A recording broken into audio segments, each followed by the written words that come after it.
développementpersonnelclub.com et Didier Pénissard présentent Comment vous libérer de vos croyances limitatives et vous exprimer. Vous restez à stagner dans vos priorités? Vous avez peur d'entreprendre ce qui vous tient à cœur? Vous semblez tergiverser malgré vos efforts? Alors il y a de grandes probabilités que vous soyez victime de croyances limitantes enfouies au plus profond de vous.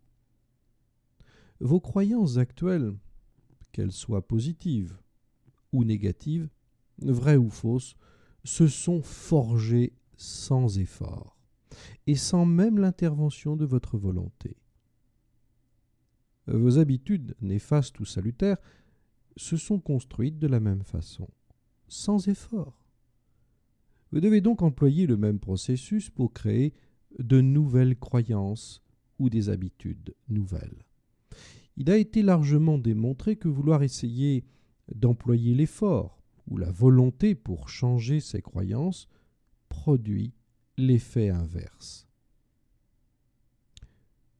Vos croyances peuvent faire échouer ou réussir votre vie. Alors c'est à prendre au sérieux. Demandez-vous pourquoi il vous faut parfois faire 100 fois plus d'efforts que les autres dans un domaine particulier, alors que vous essayez d'agir avec toute votre bonne volonté. Une simple croyance limitante peut faire obstacle à votre réussite. Tout simplement parce que vous l'avez mis sur un piédestal de votre existence. Émile Coué, ce petit pharmacien français qui a étonné le monde en 1920 grâce au pouvoir de la suggestion, affirmait « Vos suggestions, vos buts, vos idéaux, peu importe, doivent être faites sans effort si vous voulez qu'elles soient efficaces. » Et sa loi de l'effet inverse énonçait ceci. Lorsque la volonté et l'imagination entrent en conflit, c'est l'imagination qui gagne invariablement. Comment utiliser le pouvoir de la pensée rationnelle? Nous avons tous un mécanisme interne inconscient. Ce mécanisme est absolument impersonnel. Il fonctionne comme une machine et n'a pas de volonté bien définie. L'inconscient ou le subconscient essaie toujours de réagir conformément à nos croyances, mais aussi à l'interprétation que l'on a de l'environnement. Il cherche toujours à nous donner des sentiments appropriés et à accomplir les buts que consciemment on se fixe. Le subconscient fonctionne à partir de données que vous lui fournissez sous différentes formes. Les idées, les pensées, les croyances, qu'elles soient volontaires ou subies, les interprétations, mais aussi les opinions, les savoirs, les connaissances, les informations que vous percevez. Eh bien, c'est la pensée consciente qui est le bouton de commande de votre mécanisme inconscient. Ce fut par la pensée consciente, bien que peut-être irrationnelle et irréaliste, que l'appareil inconscient a développé ces modèles de réaction négatives et inappropriées.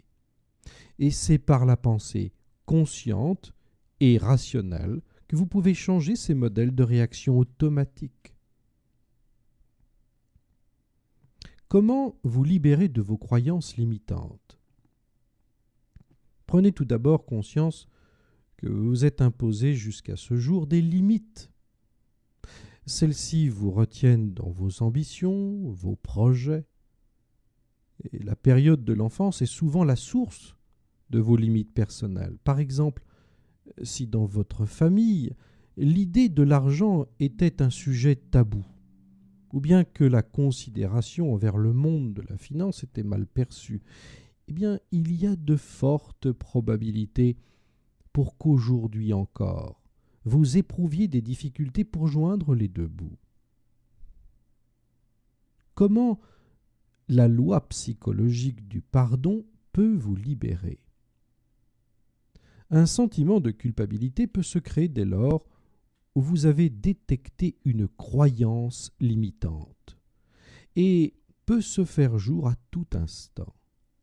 Ceci ne servira à rien et serait improductif que d'en vouloir à votre éducation, vos aînés, de vous avoir inculqué des limites mentales. Le pardon est un bon compromis. D'une part, vous ne vous mentez pas sur la réalité d'un fait. Vos croyances passées, imposées ou subies. Et d'autre part, vous vous pardonnez à vous-même, mais surtout à votre entourage, parents, éducateurs. Apprenez donc à pardonner, et il vous sera plus aisé d'accepter une nouvelle croyance. En faisant place nette dans votre esprit, vous laissez un espace plus sain à des croyances libératrices et épanouissantes. Les 2 croyances limitantes à détecter d'urgence.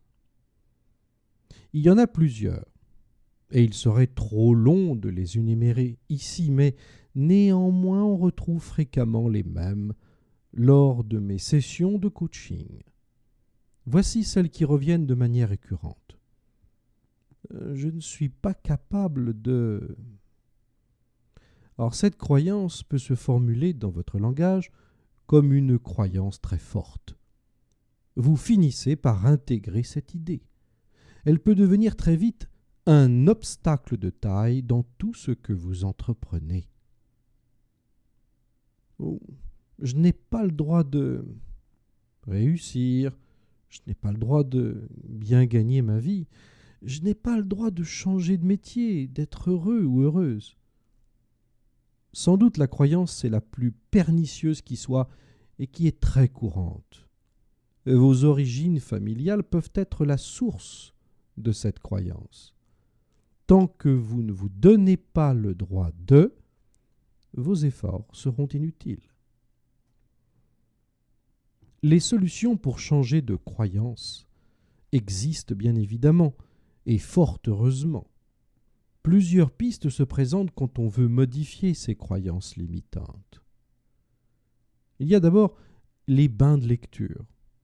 Au lieu de demeurer formaté dans des convictions limitantes, incitez-vous à lire la vie de celles et ceux qui n'adoptent pas les mêmes croyances que vous.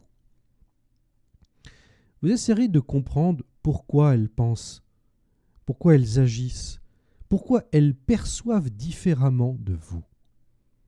Vous constaterez que ces personnes sont capables d'obtenir de très bons résultats là où vous pensiez que vos croyances, aussi fortes soient-elles, étaient solides comme fer, mais que eux obtiennent des résultats. 2. Faire des expériences nouvelles. C'est dans l'immobilisme que l'on renforce nos croyances. C'est face au changement que l'on parvient à ébranler l'édifice de nos croyances.